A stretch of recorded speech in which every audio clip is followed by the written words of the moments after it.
Hey class, last video for today. So the last video I made talked about how to find acceleration when looking at a angled force problem. This question is a little different. I'm actually going to ask you to find mu, the coefficient of friction here. So in this question, we have to actually figure out what that mu is again. So we have force friction equals mu times force normal. So we're going to have to find the force of friction and the force normal here. Okay? Very important note here, it says there's a constant speed, and that's going to be hugely important. If you're in the lab or if you watched last week's videos, you understand that if there's a constant speed, the force of friction has to be exactly the same as whatever's moving in the other direction. So not this, not the force applied, because that's at an angle, but actually this, which is going to be our broken apart Fx. If you don't know what Fx is, watch the last two videos.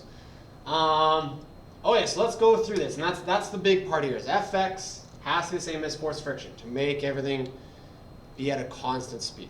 All right, so let's break this apart. We have a force applied of 100 newtons, so a force applied of 100 newtons at 45 degrees.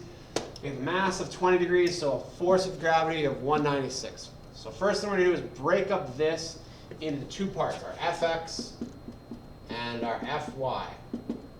And then Fx is going to be cos of 45 times your force applied, so cos 45 times 100 gives you 70.7. 70.7.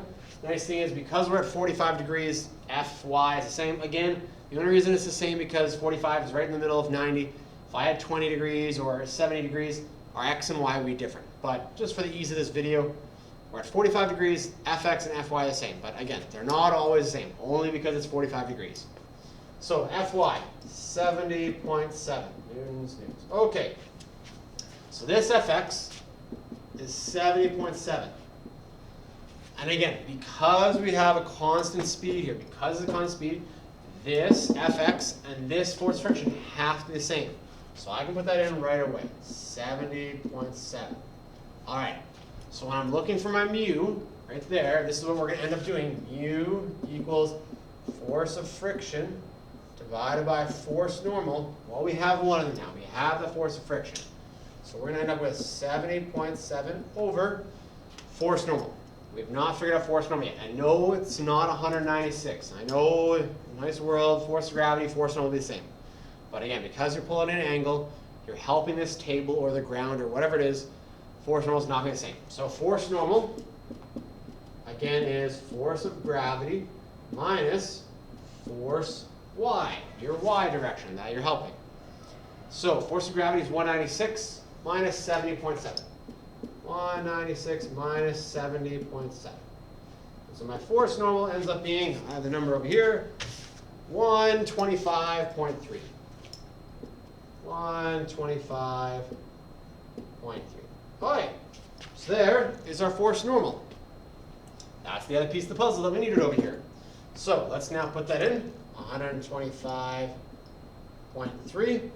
And so there we go. Now we actually can find the coefficient of friction for this problem.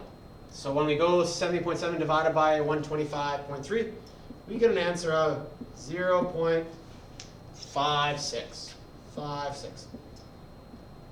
So that is a pretty high coefficient of friction. I know if you guys were doing this in the lab and you guys found coefficient like the cork on the table is like 0.4 or 0.44. Everything else was kind of around 0.1, 0.2, somewhere around there. So 0.56 is pretty strong coefficient of friction. But that's how we find this question. And that goes really well, I believe, with question 1 on our worksheet. This question is really going to help you, hopefully, with that. And as well, on the assignment, there's another question that's very kind of similar to this as well. So hopefully this helps. Again, if you have any questions, just let me know. Give me a chat on Teams, and we'll be all good. All right, thanks, physics class.